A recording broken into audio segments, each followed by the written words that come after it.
অনুষ্ঠানে উপস্থিত আপনাদের সাবেক সংসদ সদস্য অ্যাডভোকেট হাসিনা আহমদ, কক্সবাজার জেলা বিএনপির সম্মানিত সাধারণ সম্পাদক অ্যাডভোকেট শামীম আরা স্বপ্না, চকরিয়া উপজেলা বিএনপির সভাপতি জনাব এনামুল হক, সাধারণ সম্পাদক মোবারক আলী, কক্সবাজার জেলা শ্রমিক দলের সভাপতি জনাব কমিশনার বদ্রী সহ বছর ভূমিষ্ঠ চকরিয়া পৌরসভা বিএনপির সাবেক সভাপতি আহ্বায়ক জনাব হাসান, অন্যান্য নেতৃবৃন্দ, এই এলাকার আমার মুরব্বীগণ, ভাই ও বোনেরা, সাংবাদিক বন্ধুগণ, আসসালামু আলাইকুম।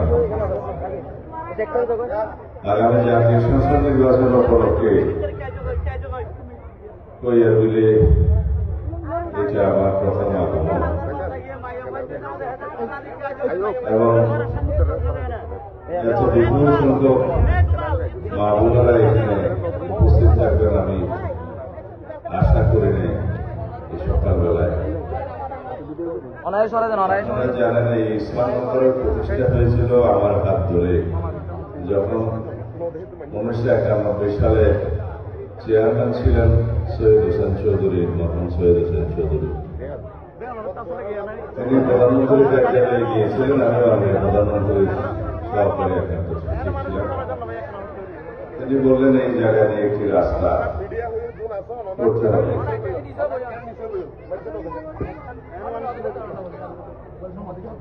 এবং এটা তখন ফরেস্ট ডিপার্টমেন্টের এলাকা। এখানে রাস্তা শুরু করলাম এমজিডি দিয়ে, ইটের রাস্তা। বন বিভাগ বাধা দিল, ওনার বিরুদ্ধে মামলা করলো, অনেক ঝামেলা হল। বন বিভাগের সাথে সরকারের সাথে কথা বলে আলাপ আলোচনা করে এই রাস্তা নির্মাণ করে সুবিধার জন্য বললাম এটা শহীদ জিয়া সড়ক। মনে আছে আপনাদের? এই শহীদ জিয়া সড়কের নির্মাণের পরে থেকে এই এলাকায় আবার শুরু হল।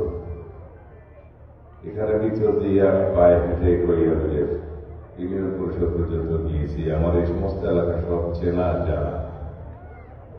এখানে আমরা সর্বোচ্চ ভোটে বিজয়ী হই সবসময়। কৈয়ারবিলের মাটি সারা চকরিয়াতে আমরা অহংকার করি কৈয়ারবিলের ভোটারদেরকে নিয়ে।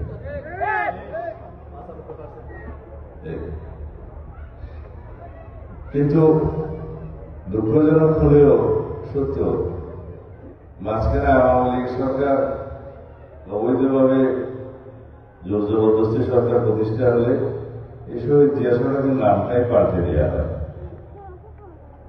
এইখানে নাম পাল্টাইলেও কি এটা জিয়া সড়ক বলে না কেউ? এখন সাইনবোর্ড লাগাই দিতে আবার, হ্যাঁ, সাইনবোর্ড আবার লাগাই দিতে হবে আগামীকাল। ইসলামনগর শহীদ জিয়া সড়ক, যেই নামে এই সড়ক প্রতিষ্ঠা করেছিল সেই নাম থাকা।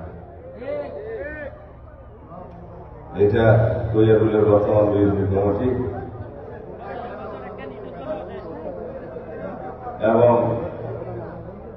উপজেলা বিএনপির সভাপতিকে অনুরোধ করছি এটা পার্মানেন্ট পাকা করে ঢালাই করে দিতে হবে। শহীদ হোসেন চৌধুরীর ইচ্ছা ছিল এখানে একটা স্কুল প্রতিষ্ঠা হবে। স্কুল প্রতিষ্ঠার প্রথম থেকে এই জায়গার ব্যবস্থা করে দিয়েছিলাম, আপনারা জানেন। তারপর অনেক উন্নয়ন হয়েছে। স্কুলের চলাকালীন সময় দিয়ে এসেছিলাম, আজকে এই এলাকায় একটা প্রতিষ্ঠিত ভালো স্কুল। আমি এখানে শহীদ হোসেন চৌধুরীর বক্তব্য দেওয়ার জন্য আসি নাই, কিন্তু যে মানুষের যে গান সেই গানের কথা স্বীকার করতে হবে। এরপরে মাথা মহলে দিয়ে অনেক পানি গড়িয়েছে। আমি নির্বাসিত জীবন কাটাতে বাধ্য হয়েছি প্রায় 10 বছর। আপনারা জানেন, ফেসিবাদী সরকার, আওয়ামী বাকশালী সরকার, ফ্যাসিস্ট হাসিনা আমাকে হত্যার উদ্দেশ্যে গুম করেছিলেন। আপনারা দোয়া করেছিলেন, রোজা রেখেছিলেন, নামাজ পড়ে দোয়া করেছিলেন আমার মা বোনেরা, ভাই বন্ধুরা, এই দেশের সকল জনগণ। আল্লাহ আমাকে বাঁচিয়ে রেখেছে। আমি আজকে আবারও আপনাদের সামনে দেখাচ্ছি। এদেশের মানুষের ভালোবাসা আমার জীবনের পাথেয়। সবসময় স্মরণ রাখি, কৃতজ্ঞ থাকি। এই যে আমার অনুপস্থিতিতে আমি যখন কারাগারে বন্দী ছিলাম, তখন আপনারা আমার সহধর্মিণীকে আমার চাইতে বেশি ভোটের ব্যবধানে বিজয়ী করে সংসদে পাঠিয়েছিলেন। কি করে ভুলি? সারা জীবন কৃতজ্ঞ থাকবো, শেষ নিঃশ্বাস থাকা পর্যন্ত আপনাদের এই ভালোবাসার প্রতিদান দেওয়ার চেষ্টা করব, যদিও রক্ত দিয়েও আমি এই প্রতিদান শোধ করতে পারব। আজকে জাতীয় রাজনীতিতে একটা গুরুত্বপূর্ণ সন্ধিক্ষণ। বাংলাদেশ প্রকৃতপক্ষে একটি শক্তিশালী গণতান্ত্রিক বাংলাদেশের রূপান্তর হবে। বাংলাদেশ শক্তিশালী গণতান্ত্রিক রূপান্তরের সন্ধিক্ষণে দাঁড়িয়ে আমরা আগামী জাতীয় সংসদ নির্বাচনের জন্য অপেক্ষা করছি। আশা করি এই সপ্তাহের মধ্যেই আগামী নির্বাচনের তফসিল ঘোষণা করবে নির্বাচন কমিশন। আমরা যেটুকু জানি, আগামী ফেব্রুয়ারির প্রথমার্ধে ইনশাআল্লাহ বাংলাদেশের এই ঐতিহাসিক বাংলাদেশের পরিবর্তনের সূচনাকারী জাতীয় সংসদ নির্বাচন অনুষ্ঠিত হবে। এই নির্বাচন শুধুমাত্র ভোটে বিজয়ী হয়ে সরকার গঠনের নির্বাচন হবে না। এই নির্বাচন হবে সারা বিশ্বের মধ্যে স্বীকৃত এবং প্রশংসিত একটি নির্বাচন। এই নির্বাচন জনগণই তার নিজের ভোটের পাহারা দিবে, আর কাউকে লাগবে না। দীর্ঘ 16-17 বছর আওয়ামী ফ্যাসিবাদের কবলে পড়ে এই দেশের মানুষ ভোটাধিকার হারিয়েছে, গণতান্ত্রিক অধিকার হারিয়েছে, বাংলাদেশের নাগরিকদের সকল রকমের অধিকার তারা হারিয়েছে, অধিকার ভোগ করতে পারে নাই। নামে মাত্র বাংলাদেশে গণতান্ত্রিক শাসন ব্যবস্থা, সাংবিধানিক শাসন ব্যবস্থা চালু থাকলেও প্রকৃতপক্ষে সবাই জানে গণতন্ত্রের মুখোশে শেখ হাসিনা এই দেশে বাকশাল কায়েম করেছিলেন, একদলীয় শাসন ব্যবস্থা কায়েম করেছিলেন, একদলীয় রাষ্ট্র ব্যবস্থা কায়েম করেছিলেন। ফলশ্রুতিতে বাংলাদেশের জনগণ রক্ত দিয়ে শেখ হাসিনাদের পতন ঘটিয়েছে।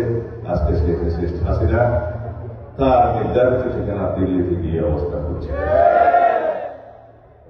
শেখ হাসিনা বাংলাদেশের অস্তিত্বে কখনো বিশ্বাস করেনি, মনে প্রাণে কখনো তিনি বাংলাদেশে অবস্থানই করেনি, বাংলাদেশের মানুষের কখনো সেবা করেনি।